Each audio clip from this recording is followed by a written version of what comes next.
ನಮಸ್ಕಾರ ವೀಕ್ಷಕರೇ, ಮತ್ತೊಂದು ಹೊಸ ಮಾಹಿತಿಯೊಂದಿಗೆ ತಮಗೆಲ್ಲರಿಗೂ ಸರ್ವಜ್ಞಾನ ಫಾರ್ ಯು ಯೂಟ್ಯೂಬ್ ಚಾನಲ್ಗೆ ಸ್ವಾಗತ. ಈ ಒಂದು ವಿಶೇಷ ವಿಡಿಯೋ ಬಹಳ ಇನ್ಫಾರ್ಮೇಟಿವ್ ಆಗಿರುತ್ತೆ ತಮಗೆಲ್ಲರಿಗೂ. ಯಾಕೆ ಅಂತಂದರೆ ಪ್ರತಿಯೊಬ್ಬರು ಗೃಹಲಕ್ಷ್ಮಿ ಯೋಜನೆಗೆ ಅರ್ಜಿಯನ್ನು ಹಾಕಿಬಿಟ್ಟು ಇದುವರೆಗೂ ಯಾರೆಲ್ಲ 10ನೇ ಕಂತಿನವರೆಗೂ ಹಣ ಪಡೆದಿದ್ದೀರೋ ಅಥವಾ 1 ರಿಂದ 6 ಕಂತು 7 ಕಂತು ಒಬ್ಬೊಬ್ಬರಿಗೆ ಬಂದೇ ಇಲ್ಲ, ಗೃಹಲಕ್ಷ್ಮಿ ಯೋಜನೆಯ ಹಣ ಒಂದು ಕಂತು ಬಂದಿಲ್ಲ.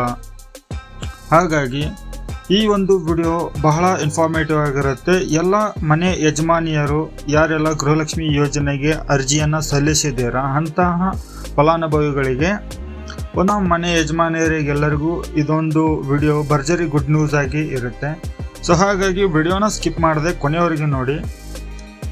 ಹಾಗೆ ಯಾರೆಲ್ಲ ಚಾನಲ್ಗೆ ಹೊಸಬರಿದ್ದಾರೋ ಚಾನಲ್ಗೆ ಸಬ್ಸ್ಕ್ರೈಬ್ ಮಾಡ್ಕೊಂಡ್ಬಿಟ್ಟು ನೋಟಿಫಿಕೇಶನ್ ಬಟನ್ ಆನ್ ಮಾಡಿಟ್ಕೊಳ್ಳಿ. ನಾನು ಅಪ್ಲೋಡ್ ಮಾಡೋ ಎಲ್ಲ ಮಾಹಿತಿ ವಿಡಿಯೋಗಳು ನಿಮಗೆ ನೋಟಿಫಿಕೇಶನ್ ನಿರಂತರವಾಗಿ ಬರ್ತಾ ಇರುತ್ತೆ. ನೋಡಿ ವೀಕ್ಷಕರೇ, ಈ ವಿಡಿಯೋದಲ್ಲಿ ನಿಮಗೆ ಭರ್ಜರಿ ಗುಡ್ ನ್ಯೂಸ್ ಅದೇನಂತಂದರೆ, ಯಾರೆಲ್ಲ ಇದುವರೆಗೂ ಅಂದರೆ 1 ರಿಂದ 10ನೇ ಕಂತಿನ ಹಣ ಯಾರೆಲ್ಲ ರಿಸೀವ್ ಮಾಡಿದಿರೋ ಅವರಿಗೆ 11ನೇ ಕಂತಿನ ಹಣದ ಅಪ್ಡೇಟ್ ಇದು. ಗೃಹಲಕ್ಷ್ಮಿ ಯೋಜನೆಯ 11ನೇ ಕಂತಿನ ಹಣ ರಿಲೀಸ್ ಮಾಡ್ತಾರೆ.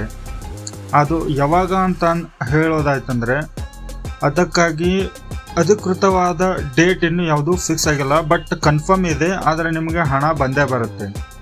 ಅದಕ್ಕಾಗಿ ನಾನು ನಿಮಗೆ ವಿತ್ ಪ್ರೂಫ್ ಸಮೇತ ಮಾಹಿತಿಯನ್ನು ತಿಳಿಸ್ಕೊಡ್ತೇನೆ. ವಿಡಿಯೋನ ಕೊನೆಯಲ್ಲಿ ನಾನು ನಿಮಗೆ ಒಂದು ಮಾಹಿತಿ ಕೂಡ ತಿಳಿಸ್ಕೊಡ್ತೇನೆ. ಇಲ್ಲಿ ನೋಡಿ, ಇವಾಗ ಯಾರೆಲ್ಲ ಕಾಯ್ತಾ ಇದ್ದೀರೋ ಮನೆ ಯಜಮಾನಿಯರು ಮತ್ತು ಗೃಹಲಕ್ಷ್ಮಿ ಯೋಜನೆಯ ಫಲಾನುಭವಿಗಳು, ಇವಾಗ 1 ರಿಂದ 10 ಕಂತಿನವರೆಗೆ 20,000 ಪ್ರತಿ ತಿಂಗಳು ಯಾರೆಲ್ಲ ತೊಗೊತಿದ್ದೀರೋ 2,000 ರೂಪಾಯಿದಂತೆ 10 ತಿಂಗಳ ಇವಾಗ ಹಾಕಿದ್ದಾರೆ. ಆದರೆ ಇವಾಗ 2 ರಿಂದ 3 ತಿಂಗಳಾಯಿತು. ಯಾವುದೇ ಥರ ಲೋಕಸಭಾ ಚುನಾವಣೆ ಸಂದರ್ಭದಲ್ಲಿ ನಿಮಗೆ ಗೃಹಲಕ್ಷ್ಮಿ ಯೋಜನೆಯ ಹಣ ಪ್ರತಿ ತಿಂಗಳು 2,000 ರೂಪಾಯಿದಂತೆ ಹಾಕಿಲ್ಲ. ಆದರೆ ಇವಾಗ ಸ್ಪಷ್ಟನೆ ಕೊಟ್ಟಿರುವಂಥ ಮಹಿಳಾ ಮತ್ತು ಮಕ್ಕಳ ಅಭಿವೃದ್ಧಿ ಕಲ್ಯಾಣ ಇಲಾಖೆಯ ಸಚಿವರಾದಂಥ ಲಕ್ಷ್ಮೀ ಹೆಬ್ಬಾಳ್ಕರ್ ಅವರು ಒಂದು ಇಲ್ಲಿ ಭರ್ಜರಿ ಗುಡ್ ನ್ಯೂಸನ್ನು ಕೊಟ್ಟಿದ್ದಾರೆ.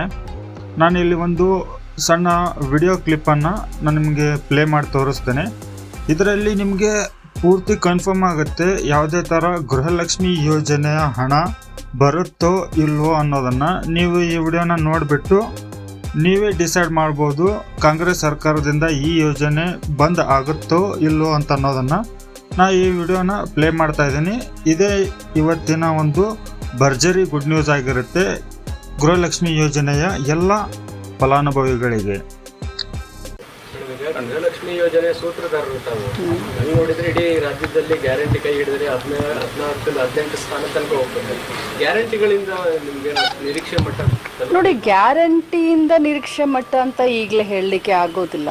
ಯಾಕಂದರೆ ಎಲ್ಲಿ ನಾವು ನಮ್ಮ ಒಂದೊಂದು ಕ್ಷೇತ್ರಕ್ಕೆ ಒಂದೊಂದು ವಾತಾವರಣ ಇರುತ್ತೆ. ಕಾಸ್ಟ್ ಕಾಂಬಿನೇಷನ್ ಇರಬಹುದು ಅಥವಾ ಮತದಾರರ ಅಭಿಪ್ರಾಯಗಳಿರಬಹುದು, ಬೇರೆ ಬೇರೆ ಸಮೀಕರಣಗಳು, ಬೇರೆ ಬೇರೆ ಲೆಕ್ಕಾಚಾರಗಳು ಇರ್ತವೆ.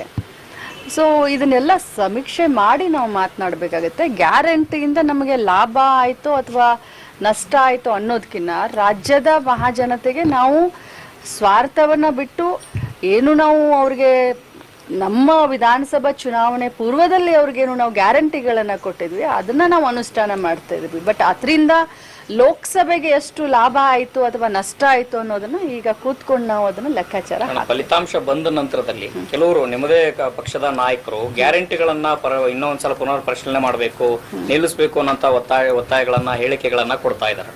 ಆ ರೀತಿಯ ಚಿಂತನೆ ಏನೋ ಇದೆಯಾ ಮೇಡಮ್? ಖಂಡಿತವಾಗ್ಲೂ ಇಲ್ಲ. ಯಾಕಂತಂದ್ರೆ ಗ್ಯಾರಂಟಿಗಳನ್ನ ನಾವು ಜನರ ಜೀವನದಲ್ಲಿ ಅನುಕೂಲ ಆಗಲಿಕ್ಕೆ, ಕೋವಿಡ್ ನಂತರ ಏನು ಇದು ಪ್ರೈಸ್ ಹಾಯ್ ಆಯಿತು ಅಂತ ಹೇಳಿ ನಾವೇನು ಎಲ್ಲ ಕಡೆ ಹೇಳಿದ್ವಿ. ಸೊ ಅದಕ್ಕೋಸ್ಕರ ಮಾಡಿದ್ವಿ. ಈ ಚುನಾವಣೆ ಫಲಿತಾಂಶ ಹೀಗಾಯಿತು ಅಂತ ನಾವು ಹಿಂದೆ ತಗೊಳ್ಳೋದು ಅದು ತಪ್ಪಾಗುತ್ತೆ. ಆ ರೀತಿ ಚಿಂತನೆ ಆಗಲಿ, ಆ ರೀತಿ ವಿಚಾರವಾಗಲಿ ಯಾರ್ದು ಕೂಡ ಇಲ್ಲ.